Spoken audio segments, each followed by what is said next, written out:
बिस्मिल्लाहिर्रहमानिर्रहीम। आप देख रहे हैं BBC 11 हेडलाइन न्यूज़। मैं हूं आपका मेज़बान Ibrar Hussain, programme brave views के साथ। प्रोग्राम में हम दिन भर की अहम खबरों पर तज्जिया करेंगे।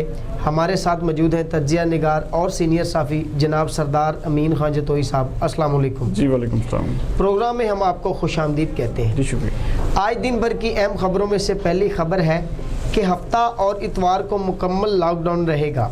हफ्ते में 5 दिन SOPs के साथ कारोबार जारी रखने की इजाज़त। 5 दिन दुकानें SOPs के साथ 7 बजे तक खुली रहेंगी। इस बारे में आपका क्या मौक़िफ़ है? जी बिस्मिल्लाहिर्रहमानिर्रहीम। इब्रार साहब, सबसे बड़ी बात यह है कि ये एक नो डाउट के एक कोरोना का जिस तरह ख़तरा है, लेकिन ये एक अच्छा फ़ैसला है।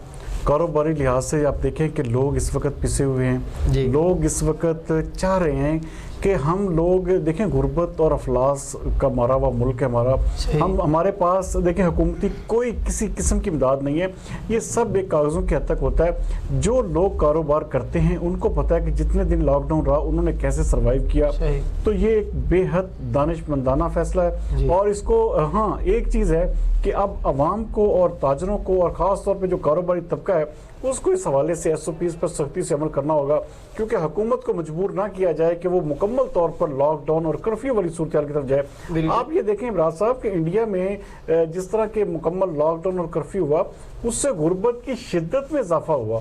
वहाँ पे लोग जो हैं उनको अपने खाने के लाले पड़े हुए हैं। यहाँ पे आप देखें पाकिस्तान में फिर भी सूरत हाल हुकूमत ने, यहाँ पे मैं कहूँगा इमरान खान की दानिशमंदी कि उन्होंने अवाम, जो आम आवाम थी, जो आम आदमी था, उसके हवाले से उन्होंने एक बेहतर फैसला किया। नो डाउट कि अब हमारे पेशेंट्स बढ़ रहे हैं, अब हमारी दिन ब दिन तादाद बढ़ती जा रही है, लेकिन अवाम एहतियात करके इस चीज़ से बच सकती है। तो एक मजबूरी तौर पर एक अच्छा फैसला है जिसको जितना भी सराहा जाए कम है। जो लोग इसकी मुखालफत कर रहे हैं वो लोग इतना ज़रूर सोचें कि जो गरीब आदमी जिसका सिर्फ और सिर्फ कारोबार पे फोकस, एक छोटा दुकानदार, छाबड़ी वाला, रेडी वाला, जिसकी सारी की सारी पूरी जिंदगी का दारोमदार उसकी दिन की एक आमदनी पर है, उसके बच्चे जो हैं वो सिर्फ और सिर्फ जो है काम चलेगा तो रोटी खाएंगे। तो ऐसे लोगों को सोचना चाहिए कि काम चलेगा तो हमारी जिंदगी का पहिया चलेगा। सही खबर है, वैक्सीन के बनने तक कोरोना वायरस का खात्मा मुमकिन नहीं। वज़ीर आज़म इमरान खान, इस बारे में आपका क्या कहना है? इब्रार साहब, इसमें कोई शक नहीं है। अब हमें बिल्कुल सही बात है, कोरोना वायरस के साथ जीना पड़ेगा। जिस तरह देखें बड़ी बड़ी बीमारियां आई, बड़े बड़े ऐसे आप देखें, आप एड्स की मिसाल ले लें, आप दूसरे मलेरिया, TB, शुगर, कैंसर, ये सब बीमारियां ऐसी हैं जिनके साथ इंसान जी रहा है। तो कोरोना भी अभी तक ऐसा ही मर्ज है जिसको जो लेके आप देखें बड़े बड़े लोग जो हैं इससे सेहतमंद भी हो रहे हैं। और सेहतमंद जो हैं, अभी कोई वैक्सीन, कोई इलाज नहीं है, उसके बावजूद लोग अपनी इम्यूनिटी सिस्टम को बेहतर करके इससे जो है नबर्द आजमा हो रहे। तो मेरे ख्याल में कोरोना जो वैक्सीन है उसके आने तक हमें अपनी जिंदगी को ऐसे ही एक एहतियात के साथ गुजारना होगा, तभी हमारा बचाव और हमारी पूरे मुआशरे का, हमारी पूरी कौम का, पूरे आम आदमी का जो है बचाव मुमकिन होगा।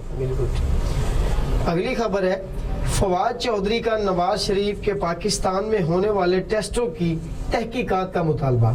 इस बारे में आपका क्या कहना है? इब्रार साहब, बड़े ही अजीब आदमी है ये फवाद हुसैन चौधरी साहब। देखें, सबसे बड़ी बात यह है कि भाई आपने जाने क्यों दिया? आप जा रहे हैं कि तहकीकात करेंगे जी हम, और भाई डॉक्टर आपके, हुकूमत आपकी, इंतजामिया आपकी, हर चीज आपकी, आपने उनको खुद ब खुद जाने दिया। अब आप एक नजायज ड्रामा करके सियासत में तलखी लाना चाह रहे हैं कि जी अपना नवाज शरीफ के जी टेस्ट। ओ भाई, आपकी डॉक्टर राशिदा जो थी, यास्मीन, वही सारी इंचार्ज थी। पूरे लाहौर के डॉक्टर्स, आपने कराची तक से डॉक्टर्स बुलाए, पूरा बोर्ड बनाया, पूरे बोर्डों ने जो फैसला किया कि ये नवाज शरीफ को ये मसाइल हैं, नवाज शरीफ को ये प्लेटलेट्स, भाई गलत था, झूठ था, आपकी अपनी कबीना, आपके अपने लोग, आपका अपना मेडिकल बोर्ड। अब आप कह रहे हैं जी कि वो गलत फैसला था या उसको जी तहकीकात की जाए। तो तहकीकात करेंगे तो इनके अपने बंदे की गर्दनें आएंगी। जी बिल्कुल। सबसे बड़ी चीज ये है इब्रार साहब कि हमारे मुल्क में यही सबसे बड़ा मसला है कि लकीर को पीटना। जब एक फैसला हो गया, जब एक आपने कर लिया, तो उसको आप लेके किस तरह से आप सारा कुछ कर सकते हैं? ये सारे का सारा देखिए, फवाद चौधरी साहब ने बड़ी दूर की कोड़ी लेके आते हैं। अब उनको ये भी नहीं इल्म कि इनकी अपनी हुकूमत ने इजाजत दी, इनकी अपनी हुकूमत ने उन्हें जाने दिया। अब जो बेपर की रागनी जो है ना, वो जिसे कहते हैं कि वो एक राग लाप रहे हैं, तो ये एक बिल्कुल अजीब सी सियासत में तलखी लेने वाली बात है। आपस में जिस तरह देखें PTI और नून लीग का जिस तरह पहले नोड़ा कुश्ती चल रही थी, ये इसको मजीद बढ़ावा देने वाली बात है। सही खबर है, मेहमद डैम 2025 और भाषा डैम 2028 में मुकम्मल हो जाएंगे। चेयरमैन वापडा, इस बारे में वो आपका क्या कहना है? हाँ जी, अल्लाह करे बरार साहब के ये जो उन्होंने कहा है, अल्लाह ताला उनकी ज़बान मुबारक करे ऐसा ही हो। लेकिन जिस तरह जो हमारे एक डैम बाबा थे ना, जो मैं बड़े माजरत के साथ डैम बाबा इसलिए कह रहा हूँ कि उन्होंने पूरी कौम को एक बेवकूफ़ बनाया, पूरी कौम को जिसे कहते हैं एक ऐसी ट्रक की बत्ती के पीछे लगाया कि हम ये मिलकर डैम बनाएंगे, फलां करेंगे, ये करेंगे।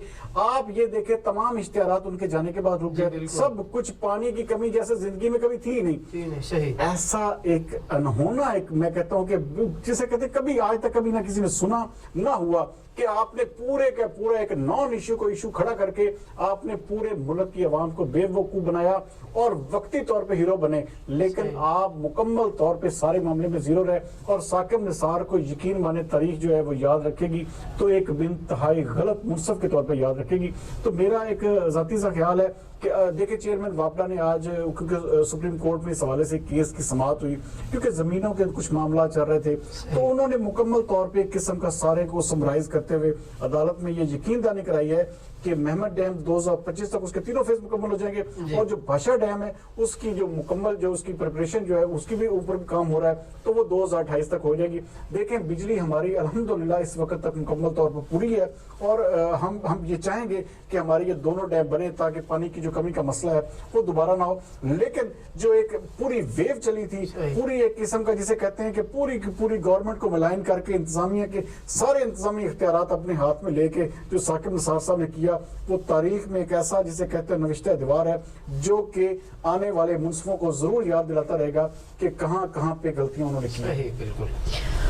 खबर है मरियम नवाज का एक और ट्वीट सामने आ गया। मरियम नवाज अब ट्वीट पर आ गई हैं, इस बारे में आप मरियम नवाज, देखें जी, सबसे बड़ी बात यह है कि मरियम नवाज साहबा जो है ना, इनको पता नहीं किसने कहा है कि जनाब चुप करके बैठ जाएं और ट्वीट ना करें। ये कौन कौन ऐसा क्या कोई ऐसी डील, ये देखिए सब चीजें जो है ये नजर तो आती हैं। अब हम भी इस चीज को समझ रहे हैं कि अंदर खाते कोई ऐसी डील है जिसकी जो इनको खामोशी जो है ना, खामोशी से आराम से बैठ के ना इनको गिरफ्तार किया जाएगा, ये आराम से बैठी रहेंगी और चुप करके। लेकिन अब जैसे जैसे इनको कोई ऐसा इशू होता है ना, अब जैसे कि नवाज शरीफ साहब की जो तस्वीर है 2 दिन पहले वायरल हुई, उसी हवाले से उनको एक ट्वीट दर ट्वीट का एक वो जिसे कहते हैं कि नया जज्बा जागे। अल्लाह करे को नून लीग की ऐसी क़यादत करें और खुल खुला के सियासत में हिस्सा लें और सियासत में दोबारा वापस आए। वरना ऐसे देखें कि एक मिसाल के तौर ट्वीट करके और गायब हो जाना, ये अवाम पे एक बेवकूफ बनाने वाली बात है। या तो आप मुकम्मल तौर पे पार्टी को लीड करें, मुकम्मल तौर पे पार्टी का जो है हिस्सा बने और मुकम्मल तौर पे अपनी नून लीग को जिंदा करें। लेकिन ये जो एक मिसाल के तौर पे महीने बाद 2 महीने बाद एक ट्वीट दे के अपने आप को जिंदा रखना, ये भी कोई अच्छा अमर नहीं है। तो मरियम नवाज साहब को इस हवाले से सोचना होगा कि सियासत करनी है या घर में बैठना है। ठीक।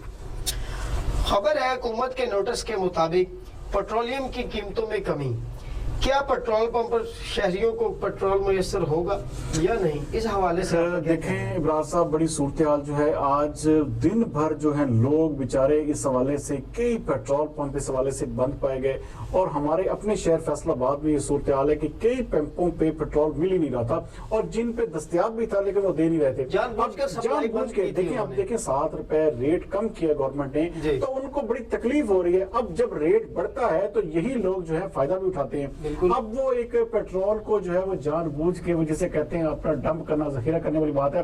देखिए, इंतजामिया इस हवाले से बड़ा मौसर किरदार अदा कर रही है, लेकिन इंतजामिया को ये जो पैराफ्रीज में ये जो अक्सर जगहों पे हमें शिकायत मिल रही है कि पेट्रोल जो है ब्लैक में फरोख्त हो रहा है। ब्लैक में 150 रुपए तक उसका रेट जो है, क्योंकि पेट्रोल मिल नहीं रहा, पेट्रोल पंप बंद करके वो जब पेट्रोल इसीलिए ब्लैक में हो रहा है कि उसका रेट जो है उनको जो एक डेफिसिट हुआ है तो वो पूरा हो सके। लेकिन इंतजामिया को इस हवाले से अपना किरदार अदा करना चाहिए और खास तौर पे जो हमारे फैसलाबाद शहर के, खास तौर पे सत्याना रोड के और ये जो जड़ावाला रोड के और शहर के कुछ ऐसे पेट्रोल पंप्स हैं जिनको बंद कर दिया गया जबकि उनके पास पेट्रोल मौजूद है, लेकिन शहरी जो है ना वो इस हवाले से ख्वार हो रहे हैं। और खास तौर पर डिप्टी कमिश्नर जो फैसलाबाद है मोहम्मद अली, उन्हें इस हवाले से फोकस करना होगा और इस हवाले से अपने जो मजिस्ट्रेट्स हैं उनकी ड्यूटीज लगाना होगी कि ये पेट्रोल पंप की जो पेट्रोल पे कमी है इसको दूर किया जाए। जी।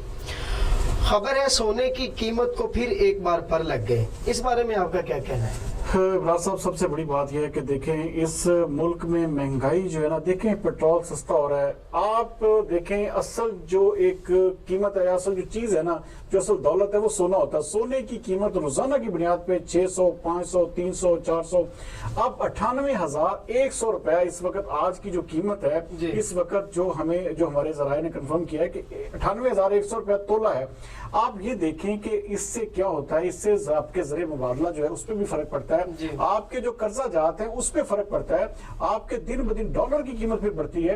तो ये सारी चीजें जो है हमें कंट्रोल में, और खास तौर पे जो हफीज पाशा साहब बहुत सारा काम करते हैं, उनको इस हवाले से भी फोकस करना होगा कि सोने की कीमतें हमारे मुल्क में अंडर कंट्रोल रहें, ताकि ये देखें कि यकदम इस हुकूमत में आने के आप बात 30,000, 20,000, 25,000 के करीब सोना जो है अपना रेट बढ़ चुका है। तो इसके पीछे रीजन क्या है, इसके पीछे क्या ऐसी चीजें हैं कि यकदम जो है साल के अंदर 30,000 रुपया जो है तोला उसकी कीमत में इजाफा हो चुका है। तो इस हवाले से फोकस करने की जरूरत है, और हम उम्मीद करते हैं कि हुकूमत जो है कुछ डिलीवर करेगी और इस हवाले से अपने जो सोने की कीमतें उनके ऊपर जो है कुछ लगाम इनको देगी। सही, बहुत शुक्रिया सरदार साहब। नाज़रीन, ये थी आज दिन भर की अहम खबरों पर डिस्कशन।